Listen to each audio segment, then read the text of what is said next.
ನಮಸ್ತೆ ವೀಕ್ಷಕರೇ, ನಾನು ಈ ದಿನ ಹೋಟೆಲ್ ಸ್ಟೈಲಲ್ಲಿ ಚಟ್ನಿ ಮಾಡೋದು ಹೇಗೆ ಅಂತ ತೋರಿಸ್ಕೊಡ್ತಾ ಇದ್ದೀನಿ. ನಿಮ್ಗೇನಾದ್ರೂ ಹೋಟೆಲಲ್ಲಿ ತಿನ್ನುವಂಥ ಚಟ್ನಿ ಇಷ್ಟ ಆಯಿತು ಅಂತಂದರೆ ನಾನಿಲ್ಲಿ ಹೇಳ್ಕೊಡುವಂಥ ವಿಧಾನದಲ್ಲಿ ಚಟ್ನಿ ಮಾಡಿ ನೋಡಿ. ಪರ್ಫೆಕ್ಟ್ ಆಗಿ ಮಾಡ್ಕೋಬಹುದು. ಹೋಟೆಲಲ್ಲಿ ಯಾವ ರೀತಿ ರುಚಿಯಾಗಿರುತ್ತೆ ಅದೇ ರೀತಿ ರುಚಿಯಾಗಿರುತ್ತೆ.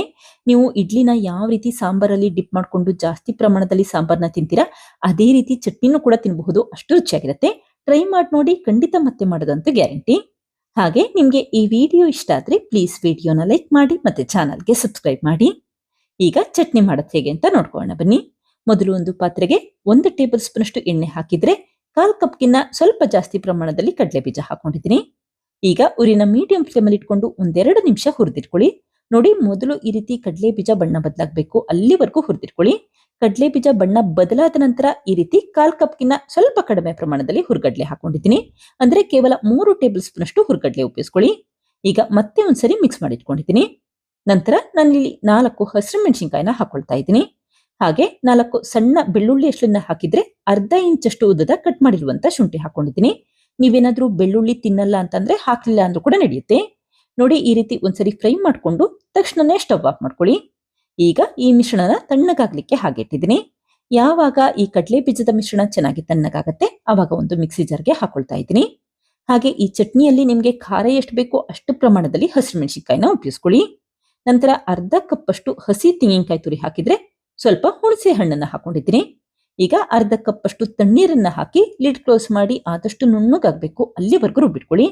ಈ ರೀತಿ ರುಬ್ಬಿದ ನಂತರ ಒಂದು 3 ಟೇಬಲ್ ಸ್ಪೂನ್ ಅಷ್ಟು ಫ್ರೆಶ್ ಆಗಿರುವಂತ ಕೊತ್ತಂಬರಿ ಸೊಪ್ಪು ಹಾಕಿದ್ರೆ ಈ ರೀತಿ ರುಚಿಗೆ ತಕ್ಕಷ್ಟು ಉಪ್ಪು ಹಾಕೊಂಡಿದ್ದೀನಿ. ಈ ಸಮಯದಲ್ಲಿ ತುಂಬಾ ರುಬ್ಲಿಕ್ಕೆ ಹೋಗ್ಬೇಡಿ. ನೋಡಿ, ಕೊತ್ತಂಬರಿ ಸೊಪ್ಪಿನ ಪೀಸಸ್ಗಳು ಹಾಗೆ ಉಳಿದಿರ್ಬೇಕು, ಆ ರೀತಿ ರುಬ್ಬಿಟ್ಕೊಳ್ಳಿ. ಒಂದ್ಸರಿ ರುಬ್ಬಿಟ್ಕೊಂಡು ತಕ್ಷಣನೇ ಮಿಕ್ಸಿ ಜಾರನ್ನ ತೆಗೆದಿಟ್ಕೊಳ್ಳಿ. ಈಗ ನೋಡಿ, ಚಟ್ನಿ ರೆಡಿಯಾಗಿದೆ. ಇದನ್ನೀಗ ಒಂದು ಬೌಲ್ಗೆ ಎತ್ತಿಟ್ಕೊಳ್ತಾ ಇದ್ದೀನಿ. ಯಾವುದೇ ಕಾರಣಕ್ಕೂ ಕೊತ್ತಂಬರಿ ಸೊಪ್ಪನ್ನ ನುಣ್ಣಗೆ ರುಬ್ಲಿಕ್ಕೆ ಹೋಗ್ಬೇಡಿ, ತರಿಯಾಗಿರ್ಬೇಕು. ಅವಾಗಲೇ ತೆಗೆದಿಟ್ಕೊಳ್ಳಿ, ಅವಾಗ ಚಟ್ನಿ ತುಂಬಾನೇ ರುಚಿಯಾಗಿ ಬರುತ್ತೆ. ಹಾಗೆ ಈ ಮಿಕ್ಸಿ ಜಾರ್ಗೆ 1 ಕಪ್ ಅಷ್ಟು ತಣ್ಣೀರನ್ನ ಹಾಕಿ ಈ ತಣ್ಣೀರನ್ನು ಕೂಡ ಉಪಯೋಗಿಸ್ಕೊಳ್ತಾ ಇದ್ದೀನಿ. ಚಟ್ನಿನ ಸ್ವಲ್ಪ ತೆಳುವಾಗಿ ಮಾಡಿಟ್ಕೊಳ್ಳಿ. ನೋಡಿ, ಈ ರೀತಿ 1 ಕಪ್ ಅಷ್ಟು ನೀರನ್ನ ಹಾಕಿ ಆ ನೀರನ್ನು ಕೂಡ ಉಪಯೋಗಿಸ್ಕೊಳ್ತಾ ಇದ್ದೀನಿ. ನಿಮ್ಗೆ ಚಟ್ನಿ ಎಷ್ಟು ಕನ್ಸಿಸ್ಟೆನ್ಸಿಯಲ್ಲಿ ಬೇಕು ಅದನ್ನ ನೋಡ್ಕೊಂಡು ನೀರನ್ನ ಉಪಯೋಗಿಸ್ಕೊಳ್ಳಿ. ಹಾಗೆ ಈ ಸಮಯದಲ್ಲಿ ಮಿಕ್ಸ್ ಮಾಡಿದ ನಂತರ ರುಚಿ ನೋಡಿ, ನಿಮ್ಗೆ ಏನಾದ್ರೂ ಸಪ್ಪೆ ಅನ್ಸಿದ್ರೆ ಮತ್ತೆ ಸ್ವಲ್ಪ ಉಪ್ಪು ಹಾಕಬಹುದು. ನಾನಿಲ್ಲಿ ಮತ್ತೆ ಏನು ಉಪ್ಪು ಹಾಕ್ತಾ ಇಲ್ಲ, ಮೊದಲೇ ಉಪ್ಪು ಹಾಕಿದ್ನಲ್ಲ ಅಷ್ಟೇ ಸಾಕು. ನೋಡಿ, ಈ ಕನ್ಸಿಸ್ಟೆನ್ಸಿಯಲ್ಲಿ ಚಟ್ನಿ ಮಾಡಿಟ್ಕೊಂಡಿದ್ದೀನಿ. ಈಗ ಈ ಮಾಡಿಟ್ಟಂತ ಚಟ್ನಿಗೆ ಒಗ್ಗರಣೆ ಮಾಡೋದು ಹೇಗೆ ಅಂತ ನೋಡ್ಕೊಳ್ಳೋಣ ಬನ್ನಿ. ಮೊದಲು ಬಾಣಲಿಗೆ 1 ಟೇಬಲ್ ಸ್ಪೂನ್ ಅಷ್ಟು ಎಣ್ಣೆ ಹಾಕಿದ್ರೆ 1 ಟೀ ಸ್ಪೂನ್ ಅಷ್ಟು ಉದ್ದಿನ ಬೇಳೆ ಹಾಕೊಳ್ತಾ ಇದ್ದೀನಿ.